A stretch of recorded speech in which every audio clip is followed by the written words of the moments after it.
Hermanos, hermanas, buenas noches, que el Señor los bendiga. Es un gusto volver a encontrar caras que hace tiempo no veía, de verdad, cuánto me alegra eso.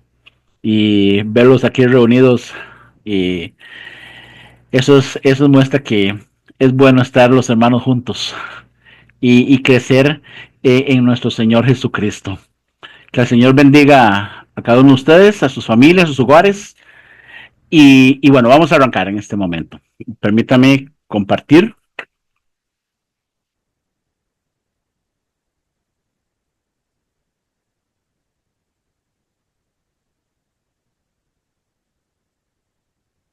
Muy bien.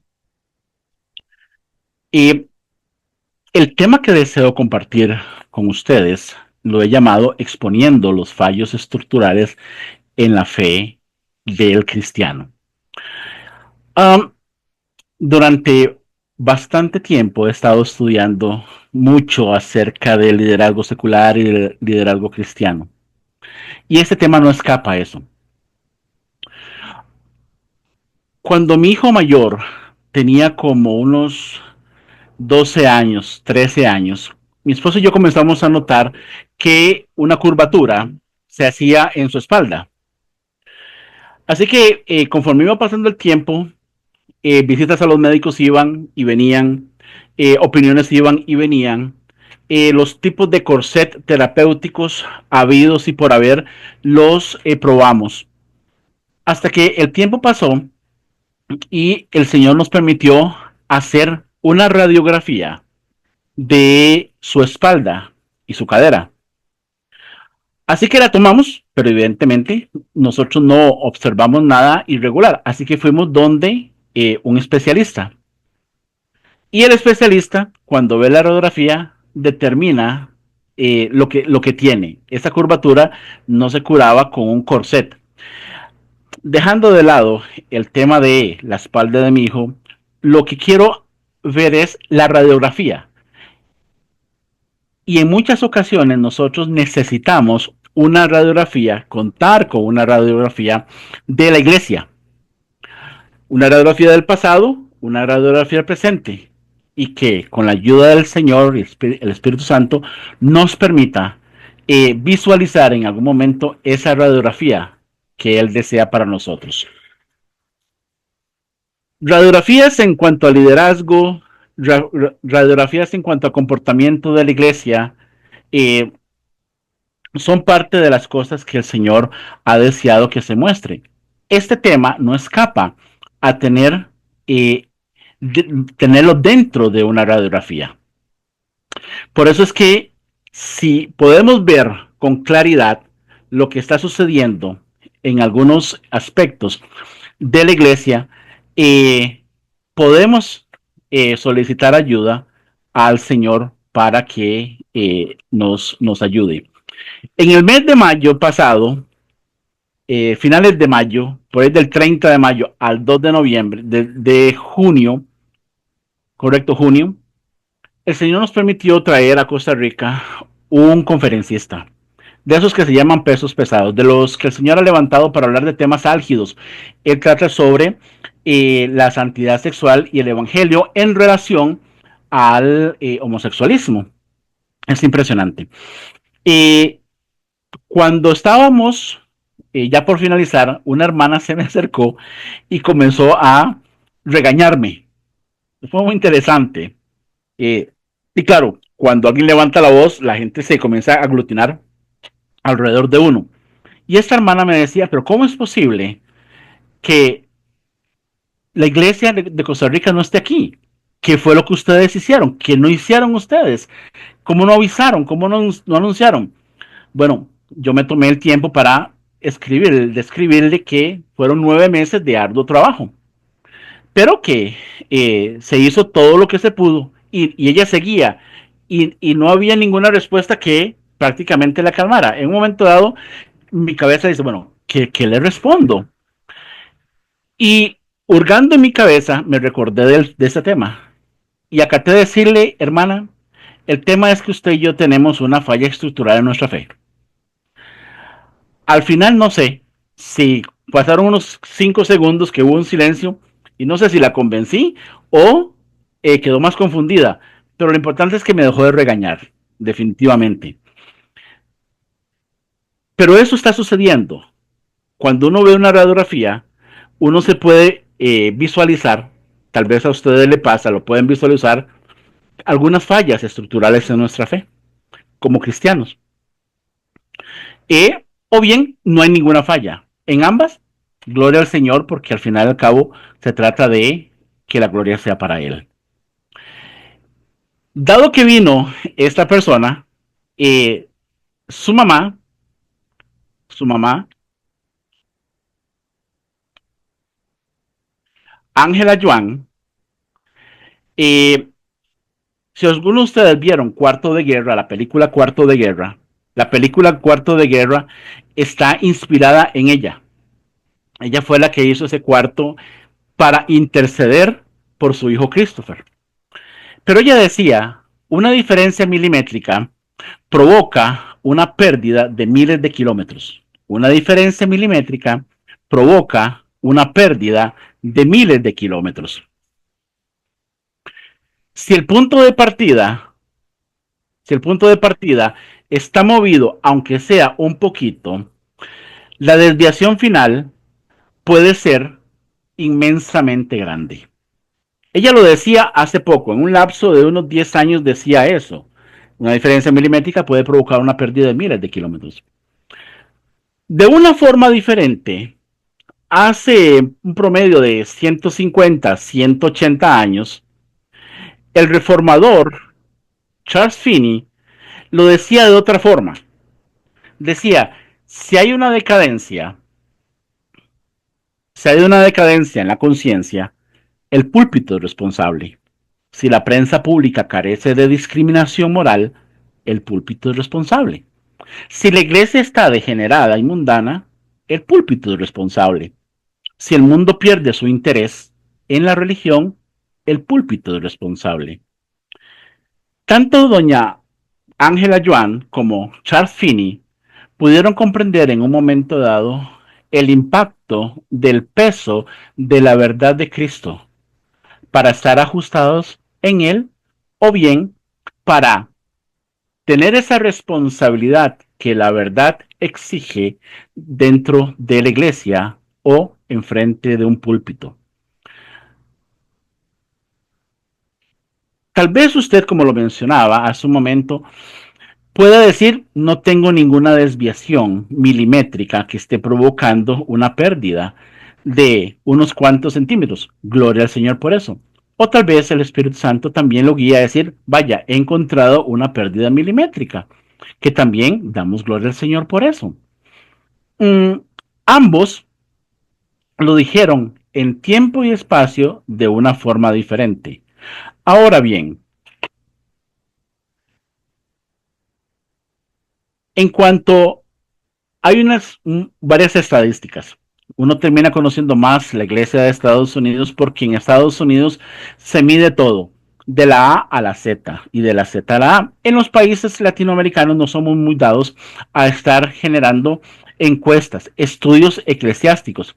Pero en este caso, Gallup dictaminó que en el año 1975 la confianza del cristiano evangélico estaba en un 68%. Pero esa misma empresa encuestadora dictaminó, descubrió que en el año 2024, recién pasado, esa confianza había pasado a un 32%. O sea, si las matemáticas no me fallan, creo que la diferencia son un 36%. Había disminuido la confianza de el cristiano evangélico y su representación como iglesia. Esta estadística parece que Angela Yuan y Charles Finney pareciera que tienen una razón en sus declaraciones. Pareciera que aquí se presenta una desviación milimétrica que a través de los años ha provocado una pérdida de unos cientos o miles de kilómetros. Fallas estructurales. Fallas estructurales en la fe del cristiano. Vamos a definir, vamos a definir lo que es una falla estructural en la fe. Vamos también a hablar de los tipos de fallas estructurales y sus definiciones. Vamos a determinar cuál falla vamos a conversar hoy y los efectos de la falla, específicamente en un apartado, nada más. Tiempo y agenda de pastores y líderes. Solamente vamos a ver un efecto a través de lo que vamos a definir a continuación. La definición que he desarrollado como falla estructural en la fe del cristiano es la actitud que establece un privilegio intencional en depender y creer en sí mismo. Ese privilegio intencional hace que negociemos en beneficio propio la verdad y el carácter. Esta definición um, funciona como un contrapunto de lo que es la fe en nuestro Señor Jesucristo como consumador de la fe. En este caso, dejamos un poquito a Cristo para levantarnos nosotros y con privilegios o concesiones que vamos formando en nuestra vida en una línea de tiempo, nos hacen depender en nosotros mismos y creer en nosotros mismos, a tal punto que una vez que tenemos esa actitud con ese privilegio, definimos lo que es verdad, definimos lo que es carácter, definimos lo que es justicia y definimos lo que es moralidad. Y de igual manera definimos el manejo de los tiempos. Esto funciona como algo diferente a reposar, descansar en Cristo como consumador de la fe. Vamos a definir en este momento también los tipos de fallas estructurales en la fe y sus definiciones. A través del tiempo he encontrado dos fallas estructurales. La corrupción espiritual es una de ellas y la otra es la confusión bíblico-espiritual. Como corrupción espiritual, lo defino como esa acción pasiva, activa o intencional de adulterar la verdad bíblica, ocultando la conciencia humana a Dios y creando estructuras paralelas al reino de Dios. Como confusión bíblico-espiritual, lo he definido como esa invención en tiempo y espacio de mi yo que tiene como base, utiliza como base la bondad de Cristo y pretende justificar mi accionar o una moda circunstancial. Ambas pueden caminar como dos rieles de tren. Sin embargo, en un momento dado convergen en el yo. Como ustedes observan, ese círculo convergen en el yo. En un tiempo, en un momento determinado, logran converger. Tanto la corrupción espiritual como la confusión bíblico-espiritual, como fallas estructurales en la fe del cristiano. Hoy, en esta tarde, solamente me voy a referir a la confusión bíblico-espiritual.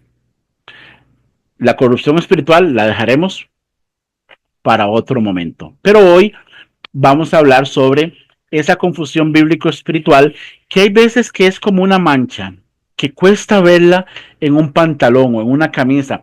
Tiene que poner atención bastante para poder verla. Para darle forma a esta falla que estoy hablando, me gusta hablar siempre sobre eh, lo que hemos leído en el libro Los Hechos, en el capítulo 16. Sé que lo han leído. Hay una parte en donde Pablo y Silas se dirigen hacia Asia. Sin embargo, el Espíritu Santo los detiene y les dice que no.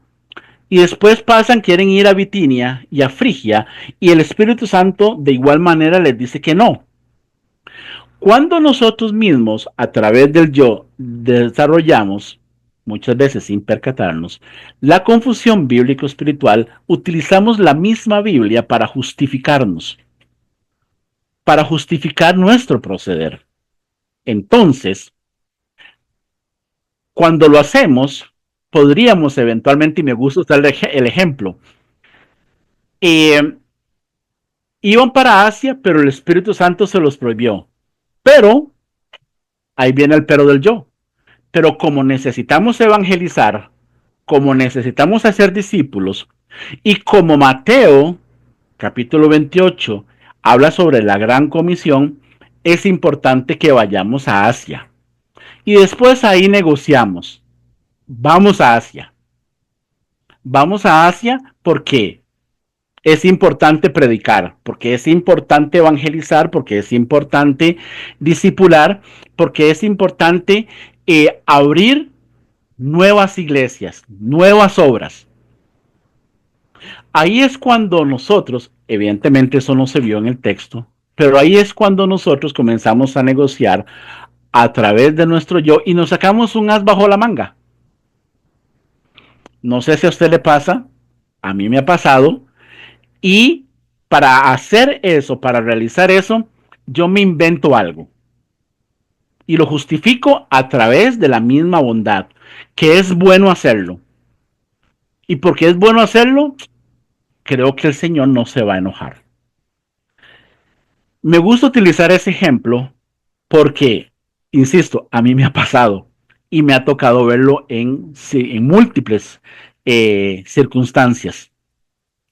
Pero también cuando leemos Primera de Samuel 8, vemos un diálogo, exigencias y demás. Todos de igual manera lo hemos leído. Es cuando el pueblo hebreo, pide conversar con Samuel. Los hijos de Samuel no andaban en camino derecho, entonces van a donde Samuel vivía y comienzan a conversar con él. Y lo que le están diciendo es, queremos un rey, queremos un rey. Y se aprovechan de la bondad de Jehová Dios. ¿Dónde está presente la bondad de Jehová Dios? Les dio un profeta y un juez que los escuchaba y transmitía el mensaje de ellos a Dios. Y Dios transmitía el mensaje de él a través de Samuel para el pueblo. Y buscaron a Samuel porque definitivamente pensaron que Dios no los iba a castigar y efectivamente no los castigó. Dios nada más ejecutó los deseos del corazón de ellos. Pero justificaron a través de todo ese cúmulo de bondades de Jehová, justificaron una moda. Y era que todos los demás, todas las demás naciones tenían rey. Hay un dicho en Costa Rica, de los tantos que dicen que lo que es bueno para el ganso es bueno para la gansa. Bueno, no necesariamente, pero así fue solicitado por el pueblo. Pero el pueblo no quiso oír la voz de Samuel y dijo, no, sino que habrá rey sobre nosotros y nosotros seremos también como todas las naciones. Y nuestro rey nos gobernará y saldrá delante de nosotros y hará nuestra guerra. Dios ya sabía de antemano lo que iba a suceder y Dios ya había propuesto en su corazón proveerse de su rey, que no era Saúl. Pero el pueblo insistió en su rey. Y hay una diferencia entre lo que Dios designa y lo que nosotros, a través de la confusión bíblico-espiritual, designamos. Porque creemos que es bueno a través de la bondad de nuestro Dios.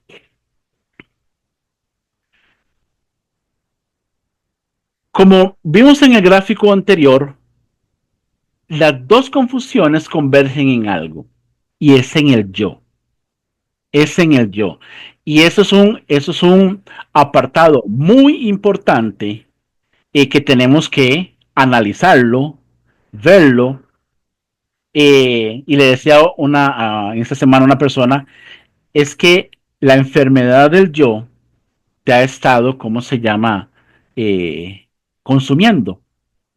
Razón por la cual nuestro Señor Jesucristo decía que el que quiere venir en pos de mí, niéguese a sí mismo, tome su cruz y sígame. El autor, el profesor e investigador de Gordon Conwell, David F. Wells, decía, el problema del yo. Su base es la personalidad, la cual es atractiva, enérgica o magnética. Así el yo se convierte en su propia autoridad moral, central, buscando ser prioridad sobre todas las demás, consintiendo sentirse bien consigo mismo. Es terapéutico, no moral. Este mover del yo, decía David Wells, es anatema en relación a la verdad y fe bíblica. No hay ninguna relación entre el yo que se eleva para buscar la bondad y justificar algo que no tenemos de parte de Dios y el negarse a sí mismo para morir y matar el yo para tomar nuestra cruz y seguir a Cristo.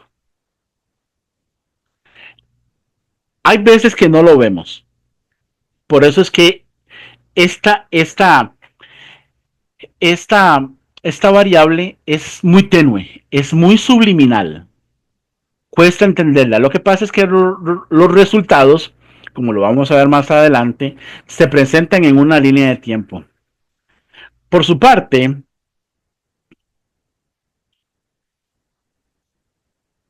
el escritor y filósofo inglés G.K. Chesterton, dando una respuesta en 1905 al periódico de Inglaterra Daily News, cuando preguntó cuál es el problema del mundo, Chesterton contestó, yo, sinceramente suyo, G.K. Chesterton. El problema del yo parece que en muchas ocasiones nos da dolores de cabeza. Y más cuando el Señor nos ha permitido estar en posiciones interesantes sirviéndole a Él. Habiendo visto las definiciones de ambas fallas y habiendo visto la definición sobre la confusión bíblico-espiritual y el problema del yo, pasemos un momento a lo que es los efectos de la confusión bíblico-espiritual. Y nada más quiero abarcar un solo, como lo mencioné, una sola parte. El tiempo y agenda. ¿Qué efectos estamos teniendo a través de esta falla? Es posible que tal vez usted todavía aquí pueda decir, uy, no hay ninguna falla milimétrica. O pueda tal vez decir, parece que hay una falla milimétrica. Veamos a ver qué continúa revelando el Señor. Tiempo y agenda.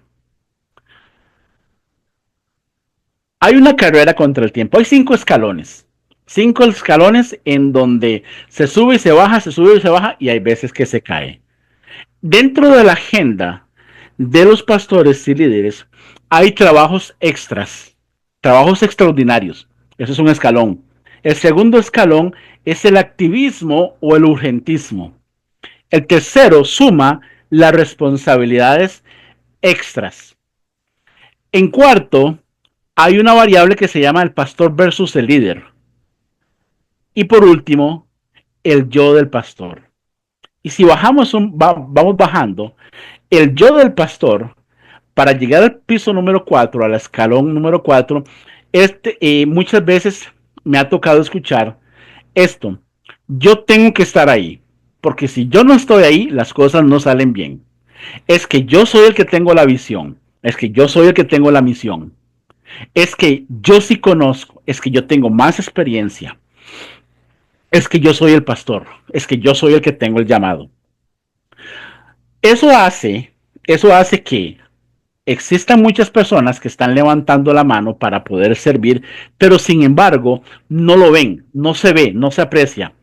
No se aprecia porque yo tengo que estar ahí para hacerlo todo de la forma excelente, porque buscamos una excelencia, buscamos una excelencia. Yo recuerdo a un pastor que era pastor general y pastor de alabanza. Y cuando llegaba a los entrenamientos de la alabanza, él decía, quiero excelencia para Cristo. Quiero excelencia para Cristo. Sin embargo, buscando esa excelencia para Cristo, terminaba humillando, rechazando, menospreciando a la persona. Parecía que cuando buscaba la excelencia en las personas, negociaba el valor moral que tenemos porque fuimos hechos a imagen de nuestro Dios. Y buscando la excelencia, eh, básicamente pisoteaba a esas personas. Pero esa negociación entre el pastor o ¿cómo se llama? Momentos entre el pastor y el líder, hace que el pastor se recargue con responsabilidades extras y trabajos extraordinarios para caer en un activismo o en un urgentismo. Y los tiempos y las agendas de los pastores hoy, básicamente, la estadística menciona que hoy un pastor trabaja 17 horas por día. No lo digo yo, lo mencionó Lifeway Research en el 2022. Es un promedio. Ahí pueden ir pastores que trabajan 7 horas, 8 horas, otros 12, otros 17, otros 20, y eso es un promedio. Dentro de esas 17 horas es que se presentan estos diferentes escalafones. Ahora, estos escalafones generan colateralmente otras variables interesantes, como por ejemplo, los tiempos de oración del pastor. Es interesante, los tiempos del pastor en cuanto a las oraciones. Hay un, hay un piso, hay un cielo raso y hay un techo. El piso dice que el pastor ora 35 minutos al día. El día tiene 1440 minutos, lo cual representa un 2.4%. Cuando el pastor ora en el cielo raso, en la línea de cielo raso, por decir así, una línea de tiempo marcada por un cielo raso, le dedica a la oración una hora a la semana. Y la semana tiene 168 horas, lo cual representa el 0.6%. Cuando el pastor va hacia el techo, ora 6 horas a la semana, lo cual representa un 3.6%. Eh, si nos visualizamos el gráfico pasado en esas escaleras y tenemos estas estadísticas de oración, pues una pregunta que debemos formular claramente es, ¿cómo y en qué momento el pastor o los líderes están escuchando la voz que guía, la voz que corrige, la voz que redarguye, la voz del Espíritu Santo? Siguiendo en la parte de la oración, como consecuencia de esas escaleras en el manejo de los tiempos y en el manejo de las agendas, tenemos otra estadística. Decía Gallup en el 2023, en cientos de seminarios hemos descubierto que alrededor del 15% de los cristianos de una iglesia típica tienen una vida de oración plena. Así que cuando alguien dice, estaré orando por usted, el 85% de las veces son solo palabras. Estas estadísticas reflejan en un momento el gráfico que vimos en cuanto a la confianza del cristiano eh, como representante de la iglesia, de casi un 70% a un 36% de disminución. Parece que las estadísticas presentan una leve correlación con lo que mencionaba Angela Yuan y con lo que mencionaba el reformador Charles Finney.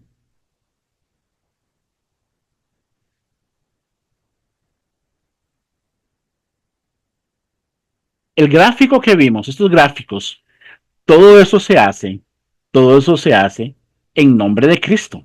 Todo eso se hace con la ayuda de Cristo. según lo que entendemos como esta confusión bíblico-espiritual.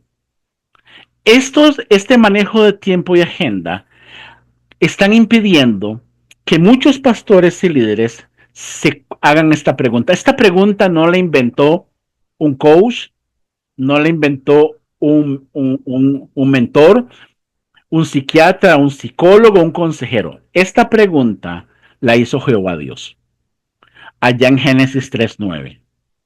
La pregunta es, ¿dónde estás tú? Esa es una pregunta que es sumamente determinante, poderosa, activa, que debemos de estarla eh, haciendo constantemente en nuestra vida. ¿Dónde estás tú? ¿Dónde estás? ¿Dónde estás?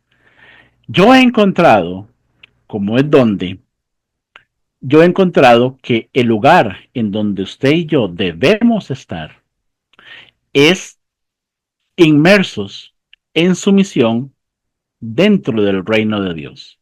Inmersos en su misión dentro del reino de Dios.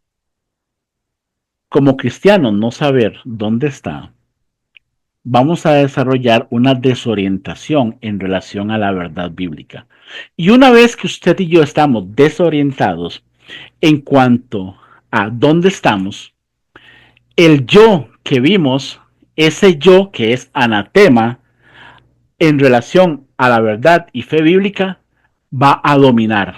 Y va a dominar cuantos escalones queramos poner. Es determinante entonces, si Jehová la hizo, es determinante que usted y yo tomemos el tiempo para preguntarnos dónde estamos. ¿Dónde estamos? Le decía hoy a una persona que ese es un punto de partida. ¿Dónde estás tú? Hay veces que podemos tener medio cuerpo dentro del reino de Dios y medio cuerpo en una estructura paralela, que las estructuras paralelas se ven dentro de la otra falla estructural. Y así pretendemos caminar. Y los resultados de esas divisiones, al no poder responder, se refleja, por ejemplo, en las estadísticas que acabamos de ver. De esa 85% cuando le dicen, vamos a orar, no oran.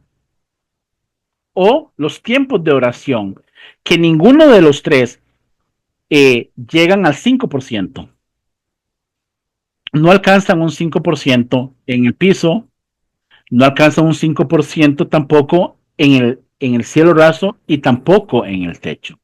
De ahí que se hace determinante respondernos, hacernos la pregunta, ¿dónde estás tú?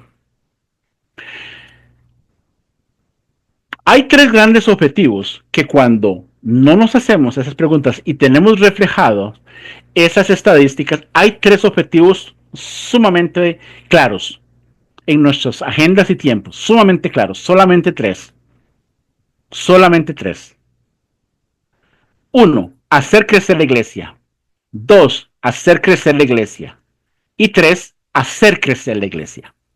Esos son los tres más grandes objetivos que están hoy redefiniendo la agenda y los tiempos de los pastores y líderes.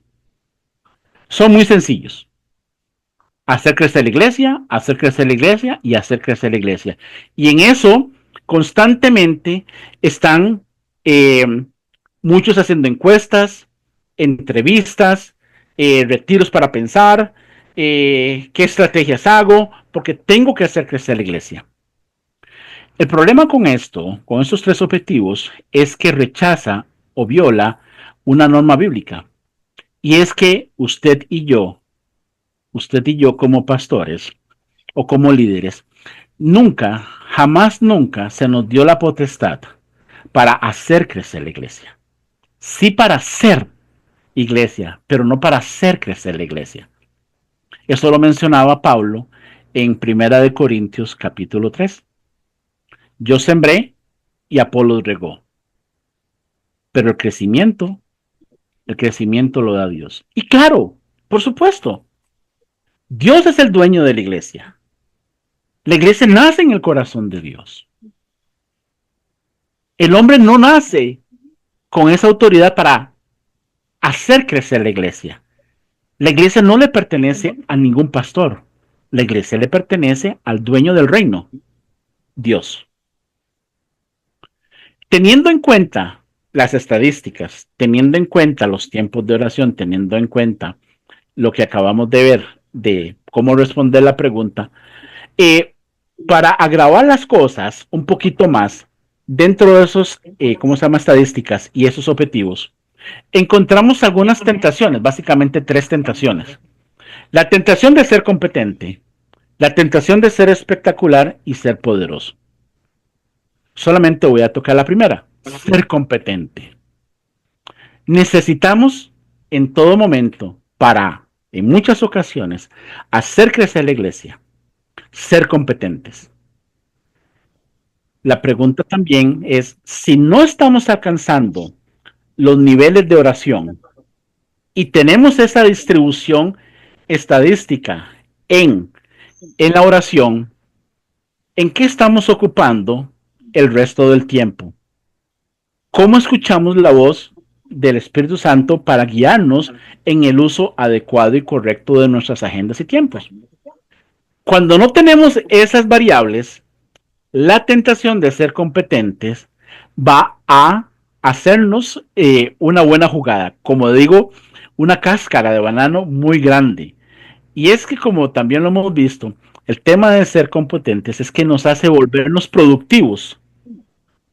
Y entonces nos preocupamos por el producto, por los resultados visibles y tangibles. En las reuniones de pastores me ha tocado escuchar es, eh, dado que no tienen tiempo para relacionarse y hablar de fútbol o hablar de básquetbol o béisbol o hablar de las cosas que están pasando, las reuniones de los pastores es, ¿y cuántas sillas tenés? ¿Y cuántas ovejas tenés? ¿Y cómo estás de diezmos? ¿Y cómo estás de ofrendas? No, yo tengo, ¿cómo se llama? Una congregación de 80. Ah, no. No, no, yo tengo 1000 y quiero 2000. Parece que la productividad se convierte en un norte cuando nos volvemos competentes. Y es que la tentación de ser competente nunca se ha visto como una tentación, porque desde pequeñito nos han enseñado que es una vocación. Tenemos que ser los mejores, tenemos que ser los primeros. Como lo decía, tenemos que hacer para Cristo las cosas con excelencia. No importa cómo lleguemos a esa excelencia, pero tenemos que hacerla como excelencia. Porque buscamos ser, en pocas palabras, que dejen claro que somos superiores y respetables a los ojos del mundo. Me decía hace un tiempo un amigo pastor, decía, es que ya estoy por terminar mi periodo de, ¿cómo se llama?, de presidencia. ¿Cómo me cuesta, verdad? ¿Cómo me cuesta? Porque me ha dado estatus, porque me ha dado nombre, porque me ha dado un poquito de, ¿cómo se llama?, de fama, ¿verdad? Y es que cuando nos volvemos competentes, nuestra identidad la negociamos. Tim Keller decía que el cristiano es la única persona que no tuvo que buscar identidad. El cristiano es la única persona que no tuvo y no ha tenido que buscar identidad. ¿Por qué razón? Decía él. Porque se nos fue dada, porque somos imagen, semejanza de Dios.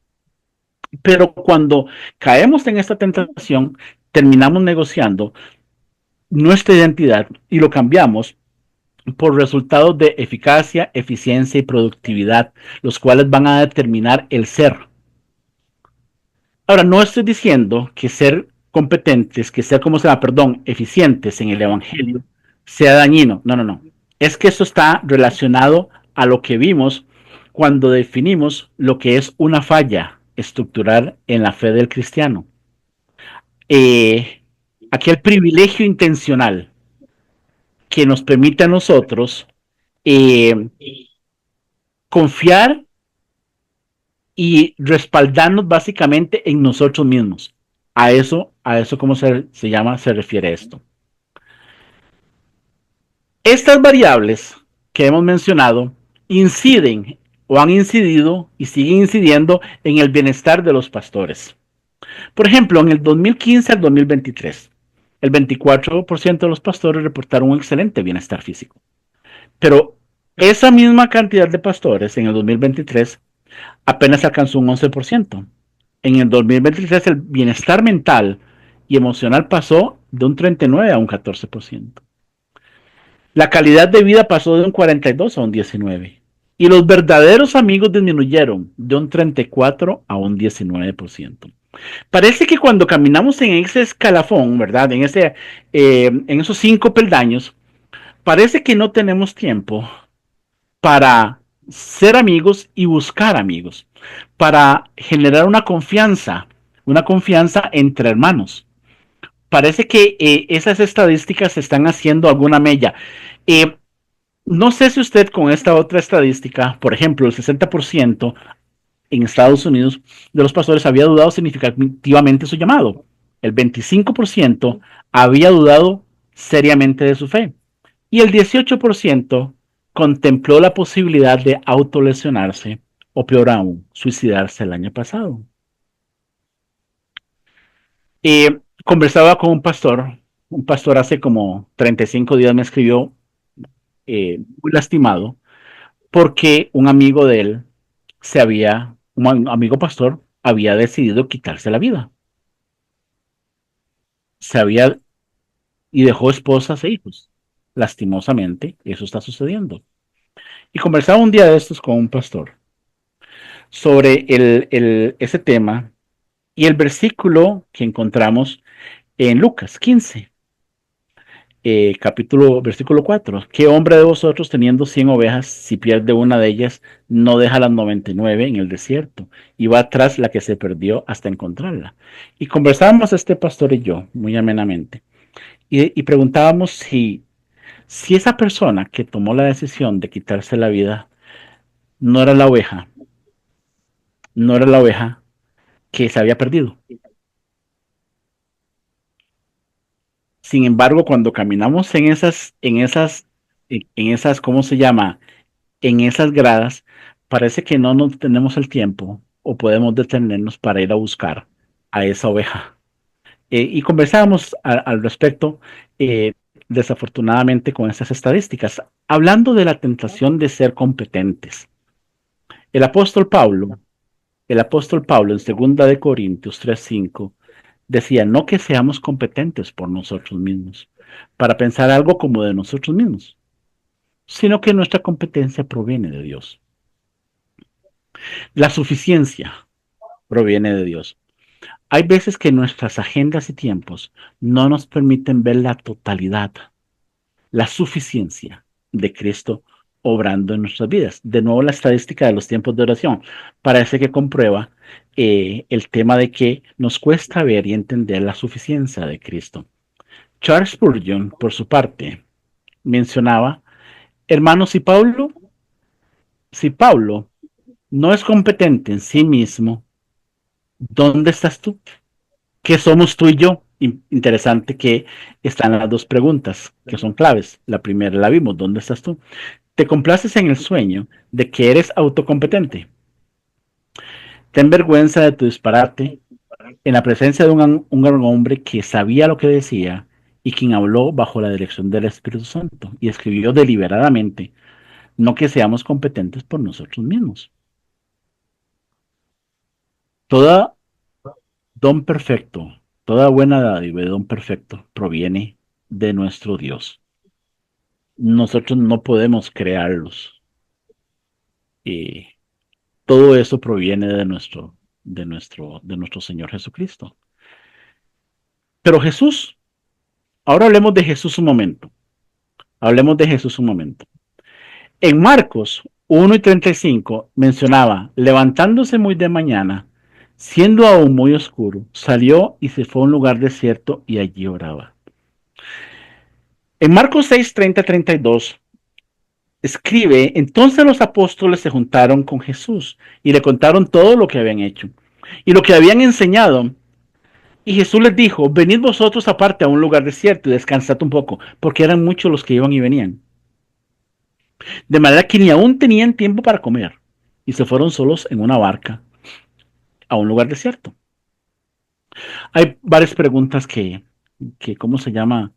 Que saltan a mi memoria. Eh, ¿Quién es el ejemplo a seguir aquí? ¿Los discípulos o Cristo? ¿Qué hubiéramos hecho nosotros? Tal vez hubiéramos dicho, no, prepárame un sanguchillo, hay un pan y yo sigo, voy por todos los que yo pueda porque ya eran muchos y los que iban y venían. La otra pregunta que me hago es, eh, interesantemente, Jesús no sanó a todos esos que iban y venían, sino que se tomó su tiempo para descansar y por qué no para comer. Tenía que sanarlos a todos porque iban y venían y porque eran muchos. No, no, no tenía que hacerlo. Y definitivamente en ese texto en ningún momento dice que Cristo se levantó, se devolvió y a todos extendió su mano y con una palabra todos fueron sanos. No, más bien le dedicó tiempo a los muchachos, se los llevó para que descansaran y para que comieran. Si nuestro redentor, si nuestro hacedor hizo eso, ¿cuál es el modelo de nosotros para manejar los tiempos y las agendas cuando nuestro Redentor tenía el ministerio? No un ministerio, el ministerio. ¿Cuál es el ejemplo a seguir? ¿Cómo estamos nosotros en relación en el tema de agenda y tiempo en relación al ejemplo que vemos en Marcos 1:35 y en Marcos 6:30-32? Apenas tenía la oportunidad o de forma intencional, Cristo buscaba conversar con su Padre y hacer lo que su Padre decía. Así lo dice en el texto de el capítulo 17 de Juan. ¿Cuál es el ejemplo? Entonces, la convicción de lo correcto viene cuando nos comparamos con Cristo. Ser conscientes de nuestra limitación es el comienzo del propósito del carácter. Parece que cuando caemos en esa tentación de ser competentes, nos comparamos con otros o con lo que vemos en el espejo. Pero realmente lo correcto es compararnos en este apartado y en todos los demás, pero específicamente en este apartado del tiempo y la agenda, compararnos con Cristo. Tuvo tiempo para eh, trabajar, tuvo tiempo para preparar, tuvo tiempo para formar, tuvo tiempo para dormir, tuvo tiempo para comer, tuvo tiempo para salvar a muchas personas. Tuvo tiempo para morir, tuvo tiempo para resucitar, tuvo tiempo para ascender y mandar al Espíritu Santo para, como dice Efesios, que usted y yo fuésemos sellados. Si el apóstol Pablo hubiese anestesiado el aguijón de la carne, como acostumbran algunos, nunca hubiese vivido y experimentado diariamente la totalidad de Cristo. El tema es que las agendas, tal como vimos en esas gradas, con ese urgentismo, con ese activismo, nos impide eh, vivir en la totalidad, en la plenitud de nuestro Señor Jesucristo. No sé si usted vislumbra en este momento alguna falla milimétrica en lo que hemos comentado. Ahora, todo esto, como lo decíamos, como lo mencionaba hace un momento, todo esto lo hacemos porque creemos que es bueno. Pasar 17 horas, 15 horas trabajando en el ministerio es bastante bueno porque muchos han dicho que entre más tiempo yo pase en el ministerio, más me ama el Señor. No puse una estadística porque es bastante vieja y es del 2000, pero casi 7 de 10 mujeres decían que el problema en su matrimonio era el ministerio. Básicamente el ministerio se estaba tragando, se estaba comiendo el matrimonio por tanto tiempo que se le ha dedicado al ministerio. Hemos escuchado N cantidad de veces que los hijos de los pastores son lo peor. Claro, 17 horas fuera, lo que tenemos es un padre ausente. Me llamó la atención que hay varios países que están haciendo campamentos para hijos de pastores, para poder restaurar las relaciones entre los padres. Eh, Pero todo eso lo hacemos, e insisto, como algo bueno, porque tenemos que predicar, tenemos que evangelizar, tenemos que hacer discípulos, tenemos que tener ministerios, tenemos que hacer crecer la iglesia, tenemos que tener más sillas, etcétera, etcétera. Pero el ejemplo de Cristo parece que es diferente. Sacaba tiempo para orar, sacaba tiempo para descansar, sacaba tiempo para a los muchachos decirles vayamos a comer. Que sean muchos los que iban y venían. Sí, está bien, no pasa nada. Un ejemplo muy interesante de nuestro Redentor. En relación a la totalidad de Cristo y con la guía del Espíritu Santo, ¿qué desviaciones milimétricas se encuentra en su vida que podrían provocar fallas estructurales en su fe como cristiano? He puesto algunas banderas, algunas alertas en confusión bíblico-espiritual como fallas estructurales en la fe. He puesto solamente 8, tal vez usted descubra más o tal vez menos, pero he puesto la oración, la escritura, los privilegios del carácter, el discernimiento, la manipulación, el ser autónomo y la bondad de Dios. Eh, la inestabilidad y la indisciplina o la pereza en la oración.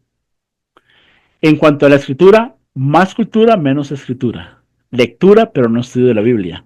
Es increíble cuánto pasamos en el teléfono celular. Es increíble cuánto pasamos en redes sociales o cuánto pasamos en plataformas de video en relación a cuánto tiempo dedicamos a la oración y a la lectura de la Biblia. Es, es impresionante, es desgarrador. Los privilegios, cuando nosotros mismos ponemos concesiones, cuando creemos que nuestras emociones y sentimientos están por encima de la verdad objetiva. Y decimos, esto es lo que yo considero que es, que me merezco y que es justo y necesario para mí. Cuando tenemos una desorientación o una inestabilidad en el carácter, recuerde que carácter es lo que le permite a usted, correspondientemente a Cristo, en un momento de conflicto o en un momento de tentación, estar estable, sin necesidad de negociar su santidad.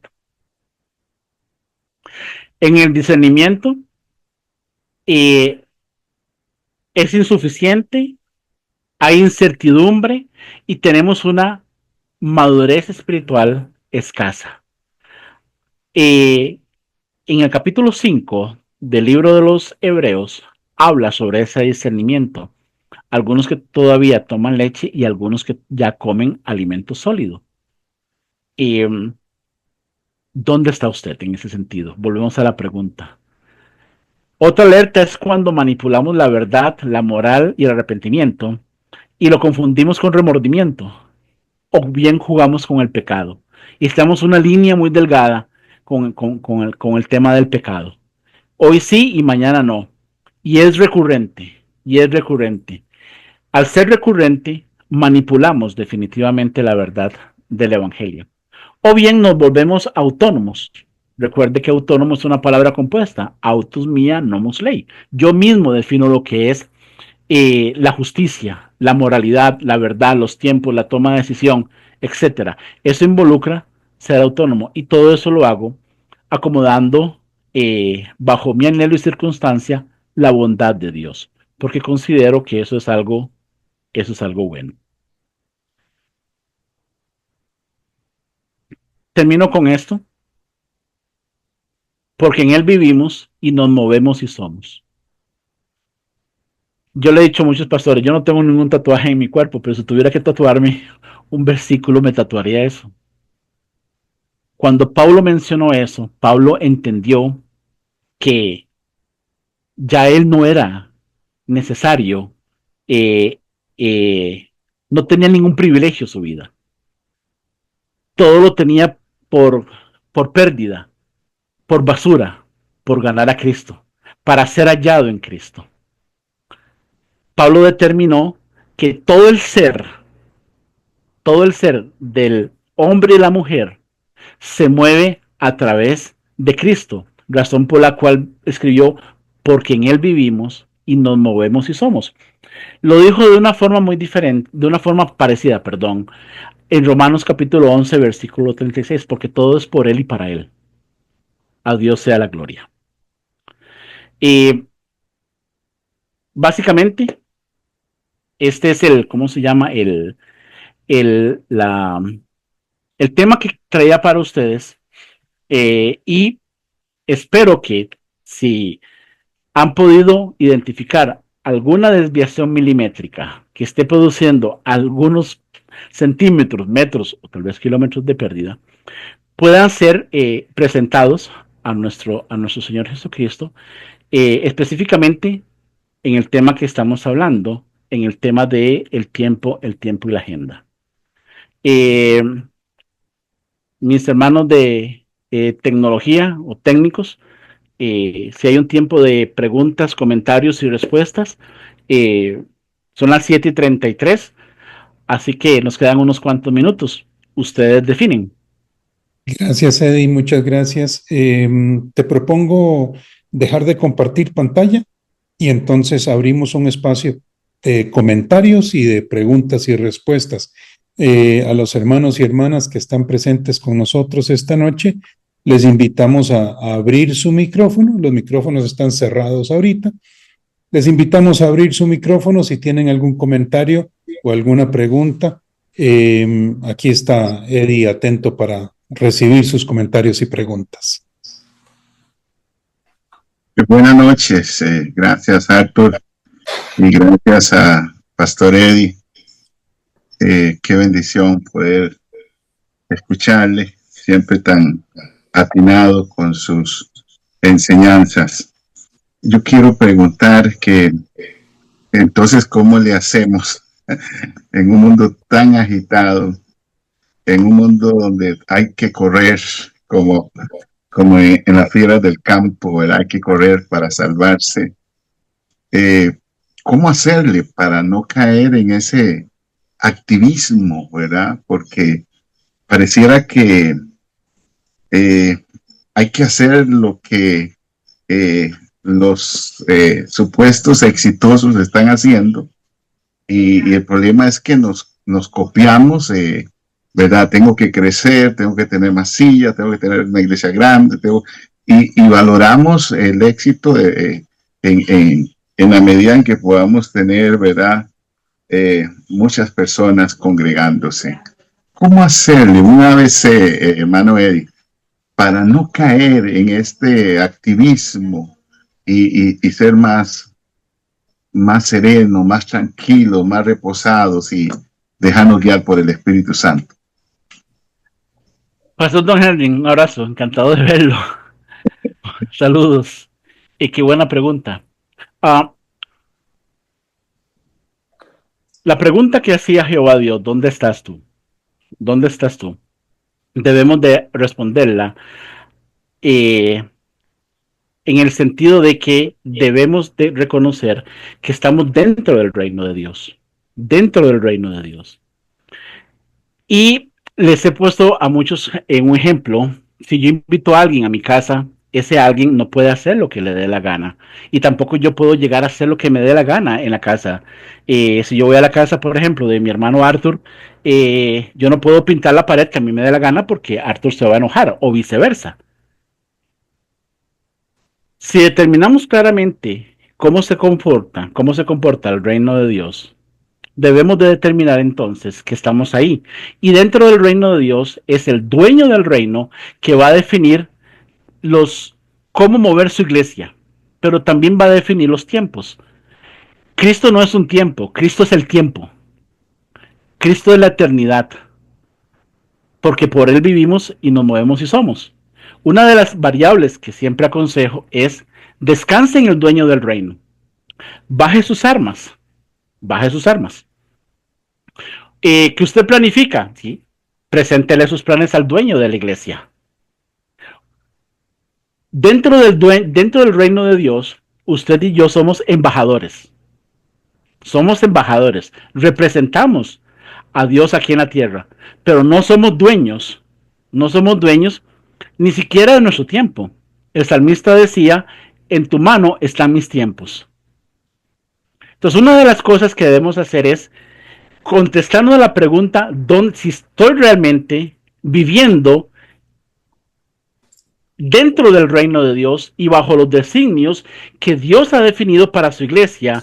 Y la otra pregunta es, ¿qué estoy haciendo en donde el dueño del reino me ha colocado? ¿Cómo lo estoy haciendo?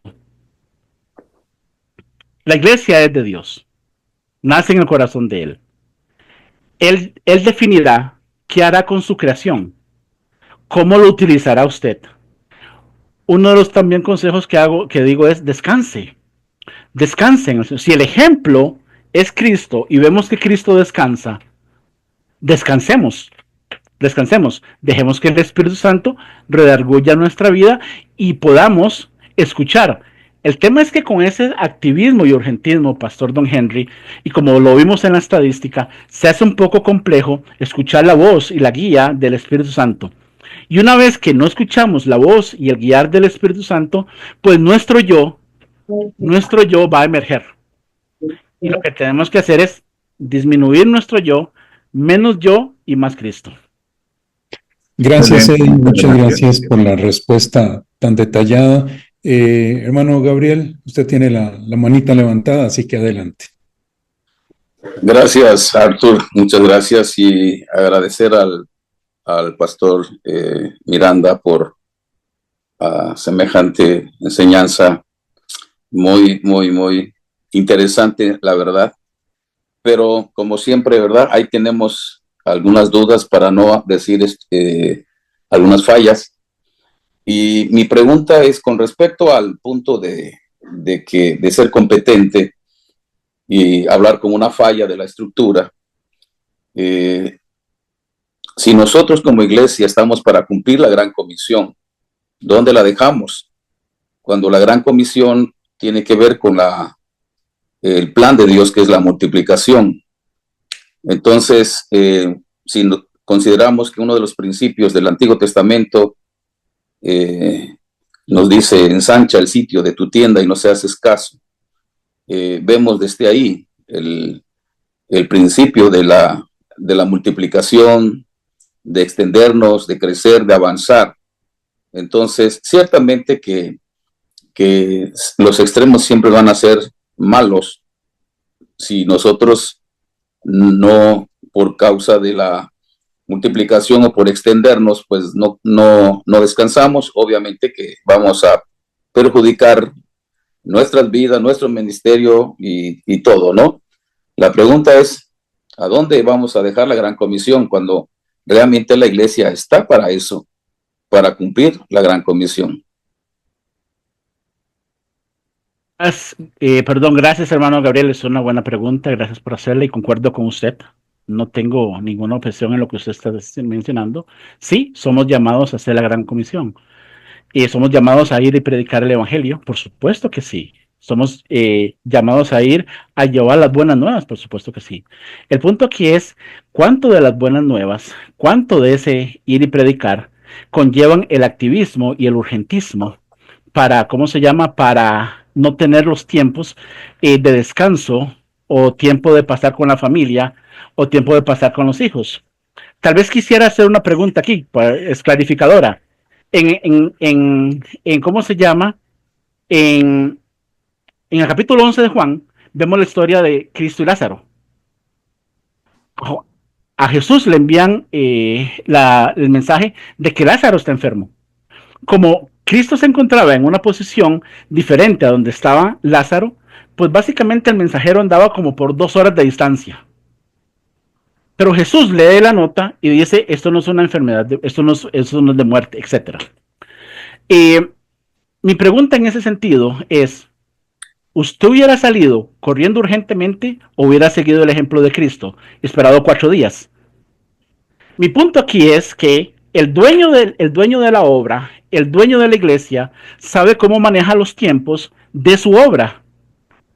Entonces, si estamos inmersos dentro del reino de Dios, porque no le permitimos al dueño de la obra manejar los tiempos de mi agenda y los tiempos de su obra, porque al final del cabo, ni usted ni yo somos dueños de la iglesia.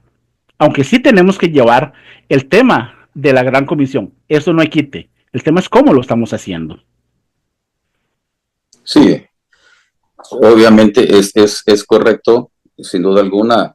Yo creo que quizás nada más habría que pensar que quizás porque se estaba entendiendo de que no es exactamente una falla de la estructura el hecho de buscar el crecimiento, el avance. Obviamente que los problemas que estamos teniendo hoy en día es por una buena mayordomía, la mayordomía integral de nuestro ministerio, y estoy de acuerdo, y yo creo que estas conferencias, todo este coaching que estamos recibiendo, gracias a Dios por este ministerio, porque nos están centrando, nos están ubicando. Yo creo que no estamos haciendo, los pastores, no estamos haciendo una correcta mayordomía, no estamos poniendo prioridades, porque oigo por ahí que hay mucho trabajo, que son muchas horas de ministerio, pero pues no vemos resultados. Y alguien pastores que pudieran estar diciendo que están trabajando en el ministerio 14, 15 horas, pero pues no, la iglesia no crece. Entonces, realmente será que estamos trabajando, porque recordando si no mal recuerdo, Spurgeon decía: tengo tanto que hacer que no podré salir adelante si no oro 4 horas. Efectivamente. Entonces, de nuevo, el tema no es dejar de hacer la gran comisión, jamás. Claro. Jamás, no estamos llamados a eso. Dios guarde. El tema es que cuando confundimos el tema de llevar la gran comisión y perdemos el norte de quién es el dueño de la iglesia, nuestro yo va a salir. Y es nuestro yo cuando emergen el activismo y el urgentismo. Y al final trabajamos 17 horas, 20 horas, teniendo los 3 objetivos. Porque tenemos que hacer crecer la iglesia, hacer crecer la iglesia, hacer crecer la iglesia. El dueño de la iglesia es Dios. Y Él hará crecer. En Colosenses 1:13 dice que fuimos trasladados del reino de las tinieblas al reino de nuestro Señor Jesucristo. Ni usted ni yo, por más que trabajemos 17 horas, tenemos la potestad o la autoridad en el corazón del hombre para trasladarlo de un reino a otro. No tenemos. Pero cuando creemos que tenemos que hacer crecer la iglesia, presentamos estas estadísticas. Los tiempos de oración. ¿Cómo entendemos entonces qué es lo que busca el Espíritu Santo en nosotros con los tiempos de oración? Correcto. Y eso lo hacemos porque es bueno en gran manera llevar el mensaje de salvación. El tema es que esa bondad, al meter esas variables que vimos, lo estamos tergiversando. Y parece que hoy el tiempo de la agenda está redefiniendo la verdad del Evangelio en nuestras vidas. Es correcto. Creo que ahí está la falla, ¿no? Sin duda alguna. Gracias, hermano. Gracias a ti. De nuevo, gracias. Tenemos otra participación de Noemí. Si gusta abrir su micrófono, adelante. Gracias. Pues estoy muy agradecida con el Señor. Es la primera vez que ingreso y lamento no haber estado en otras charlas, como decía el hermano, y definitivamente esto es una charla, una enseñanza demasiado, como yo digo mucho con demasiado, definitivamente para los pastores. Yo soy pastora, y hay cosas que siempre he dicho y he tenido que desaprender, reaprender y volver a aprender, ¿verdad? Porque muchas cosas nos enseñaron y estamos haciendo mal. Y me ha hecho reaccionar con base a todo lo que han hablado. Algo que un día me preguntó alguien: pastora, ¿cuál es su misión? ¿Cuál es su visión?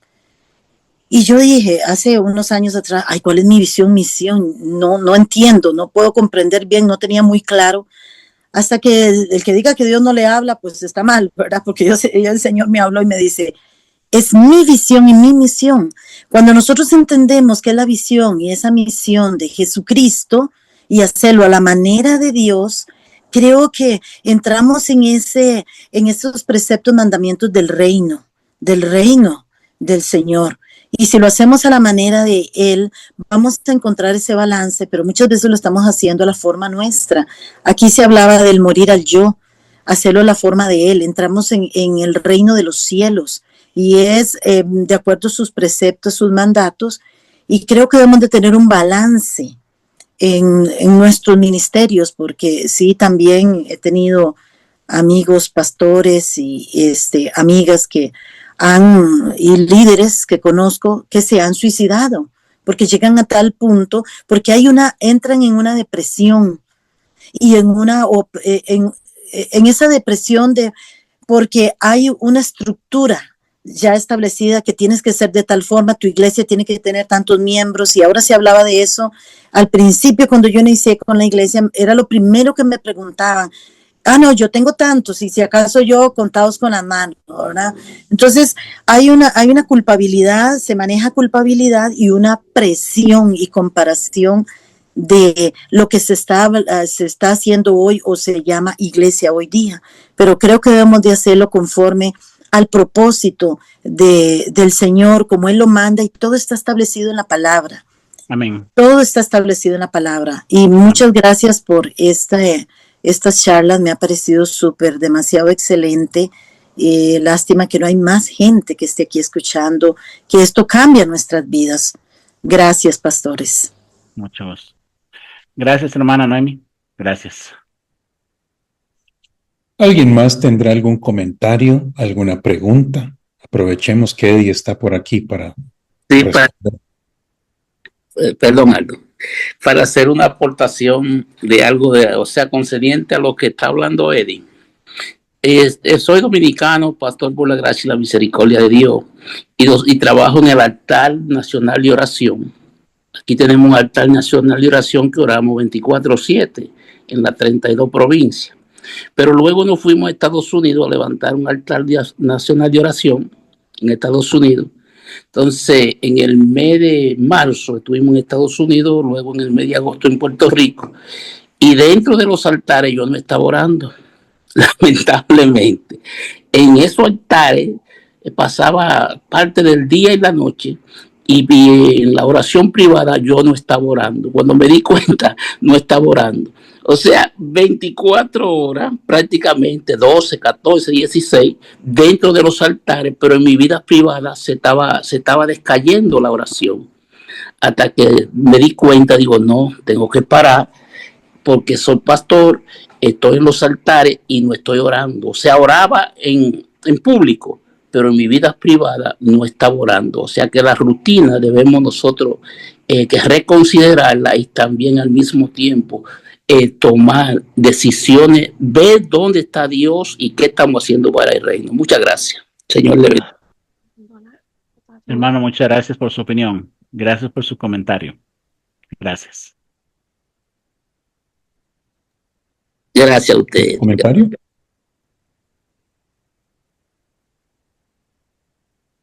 Adelante, si había alguien más que quisiera compartir o preguntar.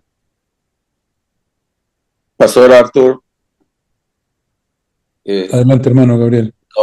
¿nos van a poder compartir la grabación para poderla volver a escuchar? Sí, señor. La grabación va a estar disponible dentro de poco en nuestro canal de YouTube, y se los haremos saber tan pronto esté disponible. Muchas gracias, muy amable. Bueno, si prefieren repasar de nuevo la grabación, porque van a salir las preguntas en el examen. Arturo, nada más porque ya faltan unos minutos, nada más. Creo que todos nosotros, como líderes, o como tenemos el llamado a liderar como don del Espíritu Santo, o para pastorear, sabemos mucho de eclesiología. Y este tema de los tiempos y las agendas se maneja desde ese punto de la eclesiología.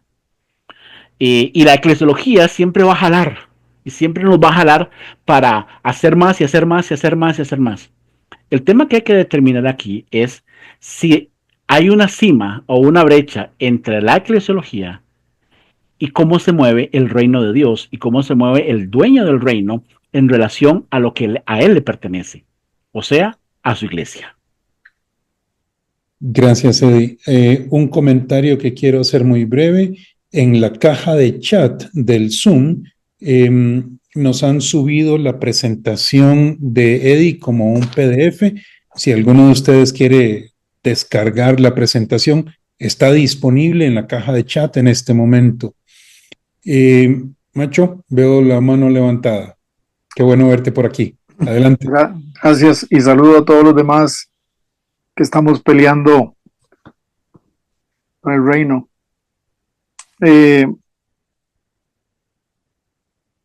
Un ejemplo de mucho de lo que Eddie ha estado hablando me recuerda a Marcos 1:38 y tiene que ver con la experiencia personal de Jesús y su comportamiento. Dice Marcos 1:38 que Jesús estaba sanando, Jesús estaba animando, Jesús estaba haciendo liberación de espíritus inmundos y luego se retiró y fue a orar. Pasó la noche y los discípulos se acercaron y no lo encontraron porque Jesús estaba orando muy temprano en la noche y le dijeron: Maestro, todos te buscan. O sea, ¿qué buscan? Sanidad, liberación, consejo, palabra. Y Jesús dijo algo muy significativo y es lo que cada uno debe anhelar en el corazón, de qué es específicamente la esencia de lo que Dios quiere que cada uno haga. Y dice, Jesús les dijo, cuando los discípulos le mencionaron que todos estaban buscando, dijo: vamos a los lugares vecinos para que predique también allí, porque para esto he venido. Y el vínculo que tenía Jesús con su Padre para hacer su voluntad. Él seguía amando, pero la prioridad no era sanar ni echar fuera demonios, era parte del proceso. Si eso se da, vamos, lo enfrentamos. La idea de no perder es la ubicación del llamado que cada uno tiene usted, porque aunque son pastores y líderes, hay dones y habilidades que Dios ha dado, que la efectividad no es la cantidad, es la calidad. Y lo que el Señor le dijo, haga esto, no lo que dice el sistema o otras personas, sino Jesús sabía que lo que el Padre tenía era: ora conmigo, habla conmigo y haz la voluntad, que era predicar la palabra. Buenas noches. Macho, muchas gracias. Gracias por estar aquí. Gracias y tenés razón.